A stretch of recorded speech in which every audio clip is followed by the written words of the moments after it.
આગળ વાત કરીએ હવામાનની આગાહી વિશે તો આગાહી કરી છે હવામાન નિષ્ણાત પરેશભાઈ ગોસ્વામીએ। તેમણે કહ્યું છે કે હજુ પણ ભારેથી અતિભારે વરસાદ વરસશે। ચાલુ માસ એટલે કે ઓગસ્ટમાં ભારેથી અતિભારે વરસાદની આગાહી હવામાન નિષ્ણાત પરેશ ગોસ્વામીએ કરી। છેલ્લા સપ્તાહમાં બંગાળની ખાડી અને અરબ સાગરમાં સિસ્ટમ સક્રિય થશે, જેથી રાજ્યમાં ભારેથી અતિભારે વરસાદ વરસશે।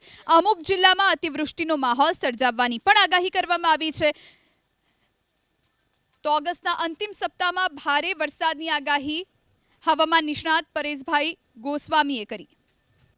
22 ઓગસ્ટથી લઈને 30 ઓગસ્ટનું સેશન હશે, એટલે કે ઓગસ્ટ મહિનાના જે છેલ્લું અઠવાડિયું હશે 2024ના ઓગસ્ટ મહિનાના છેલ્લા અઠવાડિયાની અંદર અરબ સાગર પણ સક્રિય થશે અને બંગાળની ખાડીમાં એક લો પ્રેશર બને અને અરબી સમુદ્રમાં એક અપર એર સાયક્લોનિક સર્ક્યુલેશન બને। આ સંપૂર્ણ હવામાનની જે ઉથલપથલ થવાની છે અથવા તો જે વરસાદી સિસ્ટમો સક્રિય થવાની છે એને કારણે 22 ઓગસ્ટ 2024થી લઈ અને 30 ઓગસ્ટ 2024 દરમિયાન રાજ્યની અંદર ભારેથી અતિભારે વરસાદ પણ જોવા મળશે અને અમુક જગ્યાએ અતિવૃષ્ટિ જેવા માહોલ સર્જાય તેવી પણ શક્યતાઓ છે। એટલે ખાસ કરીને જે 22 થી 30 ઓગસ્ટનો જે વરસાદનો રાઉન્ડ છે એ રાઉન્ડની અંદર ગુજરાતના 75 થી 80% વિસ્તારને આવરી લેશે અને સાર્વત્રિક રીતે ગુજરાતમાં ભારેથી અતિભારે વરસાદનો માહોલ જોવા મળે તેવી પણ શક્યતાઓ માની રહ્યા છે।